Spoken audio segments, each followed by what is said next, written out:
Welcome back to the channel, guys. I hope you're having a nice time. I appreciate you guys as always for joining back to watch the video, and I have a number of interesting updates for this video. And first, I'm going to start with Coach Finidi. Of course, in the previous video I talked about Coach Finidi obviously trying to sort out the contract situation with NFF this week, and then issues like backroom staff, salary, objective for the team, and contract duration. All of these things are bound to be sorted out by NFF, and also he is also obliged to put heads together with NFF's authority to select the players that he wants to call up for the World Cup qualifiers game later next month, early next month to middle next month. We're going to play South Africa and then Benin in June. And this is no news, of course. Preparation is heading towards that one.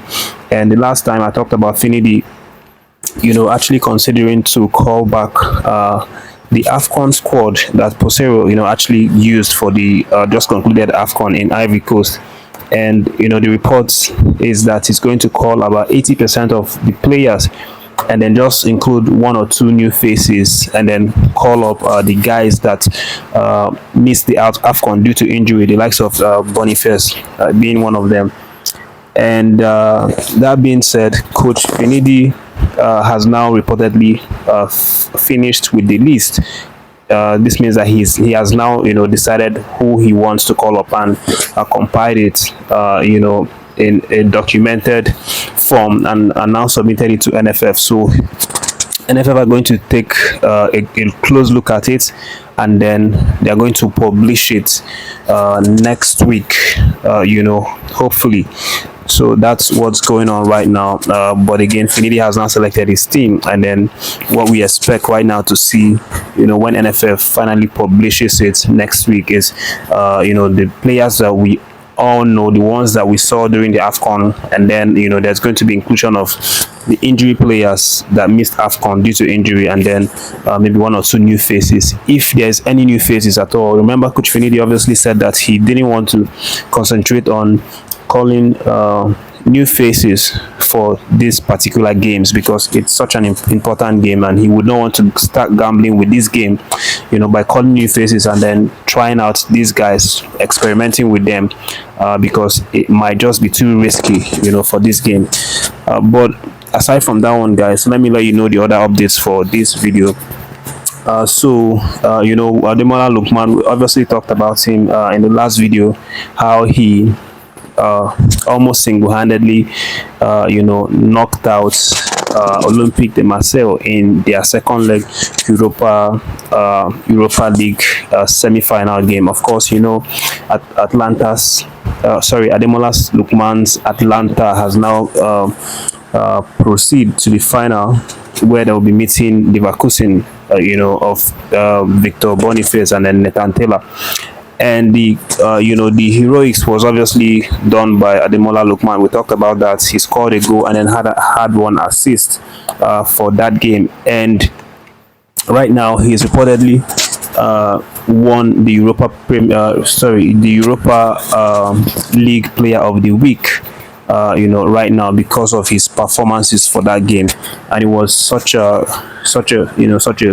important accolade for him, especially heading towards the qualifiers game, because it's definitely going to keep his spirits on a high. But based on that one, he actually contested for that award with Roma's goalkeeper Masvila, who was obviously impressive yesterday as Roma played out a 2-2 draw against Bayern Leverkusen. The goalkeeper actually made some really important saves, a record 12 impressive saves on the night to actually prevent Bayer Leverkusen from winning that game. So he was also named as one of the best players of the week for the Europa League, and he was meant to contest with Ademola Lookman, and the decider of the award was actually based on voting. But Ademola Lookman, obviously got the highest, votings, and has now been named the player of the Europa League Player of the Week. So congrats to him on that one. And then there's something else on a lighter note. It's been reported that if a family or a husband and wife in Italy, have reportedly named their child, their baby, after Ademola Lookman, because of his heroics on the night yesterday, after he qualified Atlanta for the first time in their history into the Europa League final. And of course, the couple's name were not named, but it was reported as having circulated largely in the city of Palosco, which is one of the districts in Bergamo where Atlanta is based. So this couple reportedly named their child Lookman in honor of the Nigerian playmaker. So that's what it is when you start to show yourself to the world, when you start to prove the qualities that you have and start to show some real talent. Everybody seems to want to identify with you. That's just the natural way. We've seen Osimhen get that kind of respect, that kind of honor, back last season when he obviously inspired Napoli to that historic championship. But moving on, guys, let me let you know that Ewong, as I talked about in the last video, has now started training.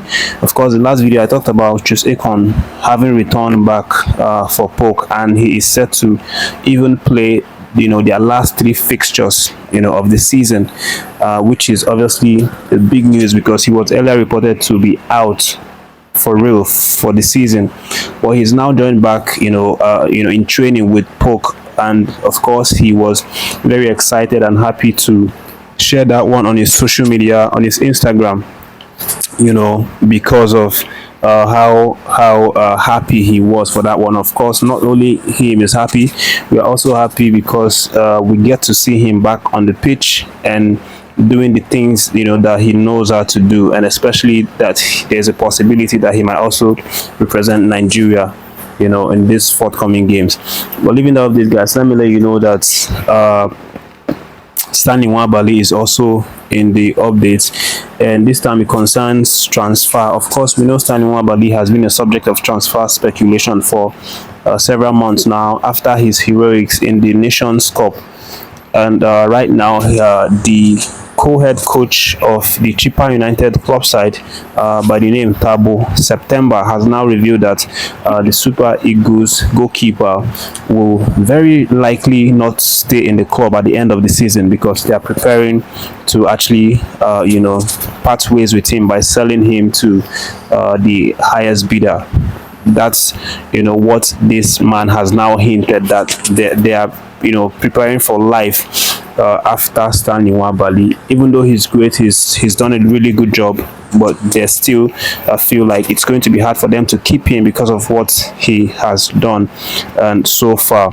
But let's see how that one turns out, guys. Let me let you know that Adebayo is also in the updates, and he has now emerged as a top target for the likes of Crystal Palace and Bournemouth. Of course, that